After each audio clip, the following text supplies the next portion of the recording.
কৃষ্ণ হরি বল ভক্তমণ্ডলী, সকল ভক্তবৃন্দের শ্রীচরণে আমি কদমের শতকোটি দণ্ডবোধ প্রণাম ভক্তি গ্রহণ করবেন। আজকে আমরা আস্বাদন করব শ্রীমদ্ ভগবদ গীতার 2য় অধ্যায়ের 48 এবং 49 নং শ্লোকের ব্যাখ্যা। তো সর্বপ্রথম আমার একটি ছোট্ট অনুরোধ, আপনারা সম্পূর্ণ ভিডিওটি শ্রবণ করবেন এবং যারা আমাদের এই চ্যানেলে নতুন রয়েছেন পরবর্তী কৃষ্ণ সম্বন্ধীয় ভিডিও পেতে চ্যানেলটিকে সাবস্ক্রাইব করবেন। আর যারা সাবস্ক্রাইব করেছেন আপনাদেরকে অসংখ্য অসংখ্য ধন্যবাদ এবং কৃতজ্ঞতা। হরে কৃষ্ণ। যুগের আধ্যাত্মিক উৎকর্ষতার অর্জনের জন্য বস্তুগত উদাসীনতার প্রয়োজন। 48 নং শ্লোকে ভগবান বলছেন, হে অর্জুন, সাফল্য এবং ব্যর্থতার প্রতি সমস্ত আসক্তি ত্যাগ করো, সমতাপূর্ণভাবে তোমার কর্তব্য সম্পাদন করো। আর এই ধরনের সাম্যকে যুগ বলা হয়। যুগে অবস্থিত হও এবং তোমার কর্তব্য সম্পাদন করো। হে ধনঞ্জয়, আসক্তি ত্যাগ করো এবং কর্ম করো, সুখ এবং দুঃখের সমতাপূর্ণ হও। এই ধরনের সাম্যকে যুগ বলা হয়। এটা আকর্ষণীয়। যুগ শব্দটি যা প্রথম শ্লোকের বা প্রথমে 2য় অধ্যায়ের 39 নং শ্লোকের পরবর্তীতে হয়েছিল বুদ্ধি যুগের কথা এখানে পুনরায় আবির্ভূত করছেন। কৃষ্ণ অর্জুনকে যুগে অবস্থিত হতে নির্দেশ দিয়ে শুরু করলেন এবং তারপর একটি সংক্ষিপ্ত সংজ্ঞাও প্রদান করলেন। তিনি যুগ মূলতই সাম্য। পরমেশ্বর ভগবান শ্রীকৃষ্ণ বলেন যে আসক্তি ত্যাগ করে কর্ম সম্পাদনের মাধ্যমে যুগের অবস্থিত হওয়ার সম্ভাবনা। তিনি আরো বিশেষভাবে বলেন যে সিদ্ধি অসিদ্ধি বা জয় পরাজয় যাই হোক না কেন, একজনের সমতা থাকা উচিত। আর এই ধরনের সমতাকে যুগ বলা হয়। পরমেশ্বর ভগবান শ্রীকৃষ্ণ যুগকে আধ্যাত্মিকতার সাথে সরাসরি সংযোগের চেয়ে বস্তুগত বিষয়ের প্রতি ব্যক্তির মনোভাবের পরিপ্রেক্ষিতে বেশি উল্লেখ করেছেন। আমরা সাধারণত যুগের কথা সংযোগ পরিপ্রেক্ষিতে বলি, যা বুৎপত্তিগত এবং দার্শনিক উভয় দিক থেকে সঠিক। যুগের অর্থ মূলত আধ্যাত্মিকতার বা আধ্যাত্মিকের সাথে সংযোগ স্থাপন করা, চূড়ান্ত আধ্যাত্মিক বাস্তবতার সাথে একত্রিত হওয়া এবং এই সংযোগকে সহজতর করে তোলে এমন প্রক্রিয়াও বোঝায়। যেমনটি আমরা আলোচনা করছি, যুগ শব্দটি যুগের সাথে সম্পর্কিত। যদি যুগের মূল অর্থ উচ্চতর আধ্যাত্মিক বাস্তবতার সাথে সংযোগ স্থাপন করা, তাহলে কৃষ্ণ কেন এটিকে সমতা হিসেবে সংজ্ঞায়িত করছেন? বস্তুগত জিনিসের প্রতি সমতা আমাদের চেতনাকে উচ্চতর আধ্যাত্মিক সত্যগুলো উপলব্ধি করতে অনুসরণ করতে সক্ষম করে, যা শেষ পর্যন্ত আমাদের তার সাথে সংযোগ স্থাপন এবং সুযোগ করে দেয়। যদি আমরা বস্তুগত জিনিসের প্রতি খুব বেশি মোহিত হই, তাহলে আমরা বস্তুর বাইরে কিছু খুঁজি না। আমরা মনে করি যদি আমি এটি পাই আমি খুশি হব। সন্তুষ্ট হওয়ার জন্য আমরা কেবল একটি জিনিসের প্রয়োজন, ও যদি আমি এটি হারিয়ে ফেলি তবে এটি একটি ট্র্যাজেডি হবে, আমি এটি হারাতে পারবো না। তো এইভাবে আমরা বস্তুগত উদ্বেগের মধ্যে জড়িয়ে পড়ি। হয় আশা করি যে সম্পদ আমার সুখ আনবে, আর ভয় পাই যে সেগুলো যদি হারানো হয় মহাদুর্ভোগ আসবে। ফলস্বরূপ আমাদের যে চেতনা বস্তুকে আটকা পড়ে যায়, যা আমাদের আধ্যাত্মিকতার উপলব্ধি করতে বাধা দেয়। অনুসরণ তো দূরের কথা, উপলব্ধি করার অর্থ দেখা এবং অনুসরণ করার অর্থ অনুসন্ধান করা। এই কারণে সঠিকভাবে যোগাভ্যাম করার জন্য একটি নির্দিষ্ট স্তরে বস্তুগত সমতার প্রয়োজন। এর অর্থ বস্তুগত জিনিসের প্রতি অবহেলা বা দায়িত্ব জ্ঞানহীনতা নয়, বরং এর অর্থ হলো সেগুলো খুব বেশি গুরুত্ব সহকারে না নেওয়া। আমরা স্বীকার করি যে বস্তুগত স্তরে যা কিছু ঘটে তা অস্থায়ী এবং পরিণামে তাৎপর্যহীন। তো গুরুত্বপূর্ণ ঘটনাও ঘটতে পারে, কিন্তু সেগুলো কিছু সময়ের জন্য থাকতে বা তারপর চলে যাবে। আমাদের এগুলো দেখে অতিরিক্ত উত্তেজিত হওয়ার দরকার নেই। যেমন একটি খেলায় ডুবে থাকা শিশু এটিকে জীবনের সবচেয়ে গুরুত্বপূর্ণ বিষয় হিসাবে দেখে জয়ের পর আনন্দিত হয় এবং হেরে গেলে সে দুঃখিত হয়।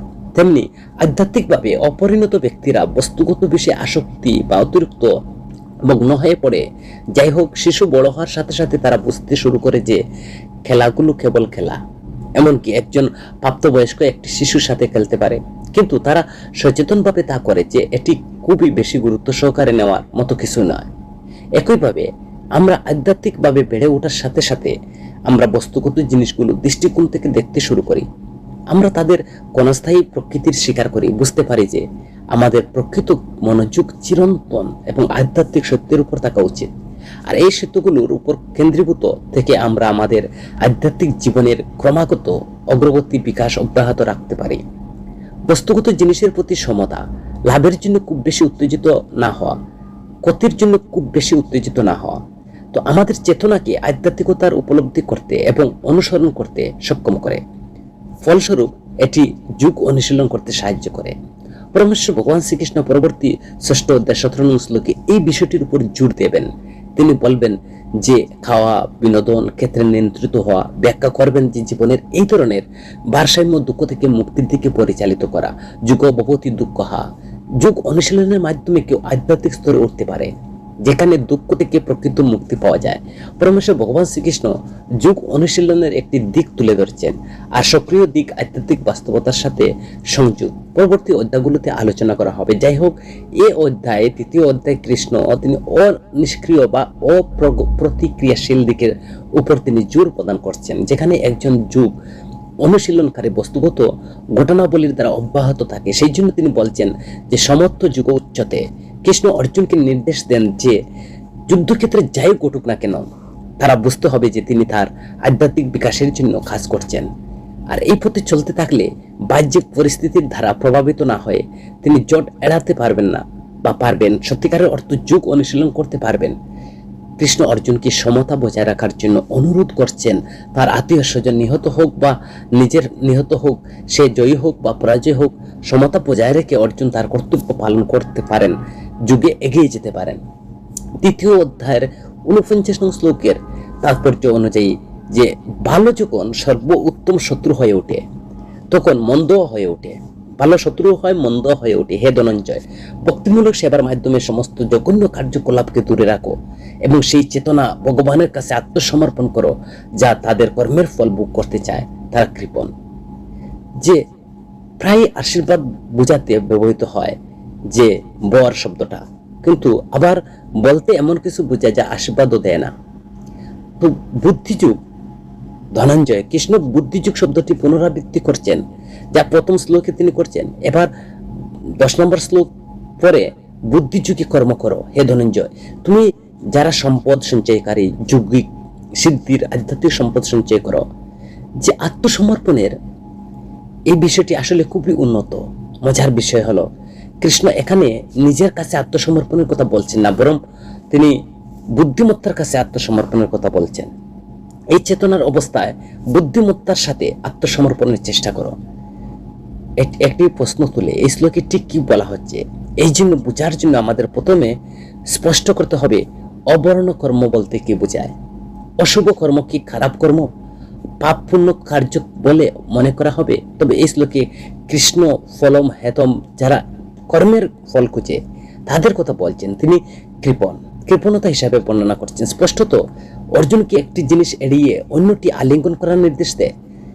তার যা করা উচিত নয় তা শ্লোকের প্রথম এবং শেষ অংশে উল্লেখ করা হয়েছে। হে অর্জুন, অবর্ণম কর্মে লিপ্ত হও না। আর স্পষ্ট করেন যে যারা যে অবরম কর্ম করে তারা কৃপণ। তো কৃপণ যারা, তারা শ্রমের ফলের জন্য কাজ করে। সুতরাং ফলাফলের আকাঙ্ক্ষা নিয়ে কাজ করা কর্ম বা অশুভ কাজ।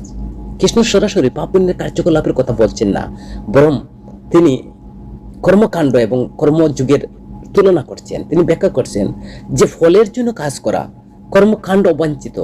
কৃষ্ণদের দ্বারা সম্পাদিত আবরণ কর্ম অর্জুনকে এতে জড়িত না হওয়ার পরামর্শ দিয়েছেন। কৃষ্ণ অর্জুনকে কর্মযুগ অনুশীলন করার নির্দেশ দিয়েছেন, অথবা আরো বিস্তৃতভাবে বলতে গেলে যে কোনো রূপে যুগ তিনি আধ্যাত্মিক স্তরে বুদ্ধিমত্তার সাথে কাজ করার উপর জোর দিয়েছেন। বুদ্ধিযুগ মানে বুদ্ধিমত্তার সাথে যুগে লিপ্ত হওয়া, আধ্যাত্মিক নীতির সাথে সামঞ্জস্য রেখে কাজ করার জন্য নিজের বুদ্ধি ব্যবহার করা। প্রাথমিক স্তরে বুদ্ধি মানে বোঝা যে আমি দেহ নই, আমি আত্মা, এই অনুযায়ী কাজ করা। আর উন্নত স্তরে বুদ্ধিযুগে বলতে বোঝায় যে আমি কৃষ্ণের একটি অংশ, তার প্রেমময় সেবায় নিযুক্ত হওয়া। এর অর্থ বুদ্ধিযুগ মূলত ভক্তিযুগ অনুশীলনকে বোঝায়। যাই হোক না কেন, এই শ্লোকের মূল বক্তব্য হলো কর্মকাণ্ড পরিহার করে যুগ অনুশীলন করা উচিত। কর্মকাণ্ড কেন অবরম কর্ম বলা হয়েছে? কারণ কর্মের বন্ধন আবদ্ধ করে, জন্ম মৃত্যু চক্রে আটকে রাখে। এমনকি যদি আমরা ধর্ম অনুসরণে কাজ করি, যতক্ষণ আমরা বস্তুগত ভোগ কামনা করি ততক্ষণ আমরা বস্তুগত জগতের সাথে আবদ্ধ থাকি। স্বর্গে নিজেদের উন্নতি করার চেষ্টা করার পরিবর্তে যেখানে বস্তুগত আনন্দ আরো বেশি হতে পারে, কিন্তু যেখানে আমরা এখনো বস্তুগত অস্তিত্বের মধ্যে থাকি, অবশেষে ফিরে আসি। একজনের সর্বোচ্চ লক্ষ্য চিরন্তন এবং তার দিকের লক্ষ্য রাখা উচিত। যুগের মাধ্যমে একটি অর্জন করা যায়, প্রায় ভালো সর্বোত্তম এর শত্রু হতে পারে, এবং কখনো কখনো এটি সর্বোত্তম সবচেয়ে খারাপ শত্রু হতে পারে। এক স্তরে কর্মকাণ্ড ভালো, কারণ অন্তত ব্যক্তির পাপপূর্ণ আচরণ করছে না, সে ধর্মের সীমানার মধ্যে কাজ করছে, নিজের জন্য কিছু স্তরে শুভতা তৈরি করছে। এর অর্থে কর্মকাণ্ড উপকরণ, কারণ একজনকে ধীরে ধীরে প্রগতিশীল পথে থাকতে সাহায্য করে। আর যে ব্যক্তি কর্মকাণ্ড অনুসরণ করে, সে ধর্মের কাঠামোর মধ্যে থাকে, ধীরে ধীরে আধ্যাত্মিক চক্রে অগ্রসর হয়। যাই হোক, এই যাত্রায় অনেকের জীবন কাল লাগতে পারে। যেমন পরমেশ্বর ভগবান শ্রীকৃষ্ণ পরবর্তী ভগবদ্গীতার 7ম অধ্যায়ের 19 নং শ্লোকে বলছেন, বহুনাম জন্মান্তে জ্ঞানবান প্রপদন্তে, অনেক জন্মের পরে তবে কৃষ্ণ অর্জুনকে দ্রুততার সাথে বেছে নেওয়ার জন্য তিনি একটি অনুরোধ করছেন। আর সরাসরি পথে গেলে কেউ এত দীর্ঘ শ্রমসাধ্য প্রক্রিয়ার মধ্যে দিয়ে যেতে হবে। কর্মযোগ অনুশীলনের মাধ্যমে কেউ কেবল উচ্চতর যুগ আরোহণ করে না, বরং তাকে সর্বোচ্চ গন্তব্যে পৌঁছায়। এই অস্থায়ী বস্তুগত জগতের বাইরে, যেখানে একজন ব্যক্তি আধ্যাত্মিক স্তরে চিরন্তর সুখ অনুভব করে, যোগ অনুশীলনের মাধ্যমে এই চূড়ান্ত অর্জন সম্ভব। এর মহিমা এতটা অপরিসীম যে তুলনামূলকভাবে যে কোনো অস্থায়ী, যত বস্তুগত উচ্চস্থায়ী হোক না কেন, একটি বিরাট ক্ষতি হয়ে দাঁড়ায়। একজন ভিক্ষুকের জন্য এমন একটি চাপাতি পাওয়া একটি ধন, কিন্তু যদি সে ভিক্ষুক আসলে একজন কোটিপতি হারিয়ে যাওয়ার সন্তান হয়, তাহলে ধনীর পিতার সাথে পূর্ণ মিলন অনেক বেশি। সে কেবল খারাপ পায় না, বরং নিরাপত্তা, প্রেম এবং সীমাহীন সম্পদও পায়। শাশ্বত দৃষ্টিকোণ থেকে যুগ যা আমাদের অনন্ত জীবনে ফিরিয়ে নিয়ে যায়, হারানো সন্তানের তার পিতার সাথে পূর্ণ মিলনের মতো। বিপরীতে কর্মকাণ্ড হলো একজন ভিক্ষুকের মতো, যিনি শুকনো টুকরো খাওয়ার থেকে ভালোভাবে রান্না করা সুস্বাদু খাবার উপভোগ করার দিকে উন্নত হয়। যদি এটি অবশ্যই একটি উন্নত, তবুও একটি কিভাবে ঘরে ফিরে যাওয়ার সাথে সাথে তুলনা করা যায়, যেখানে তার সাথে সমস্ত চাহিদা সর্বোত্তম খাওয়ার সহ সম্পূর্ণরূপে সরবরাহ করে।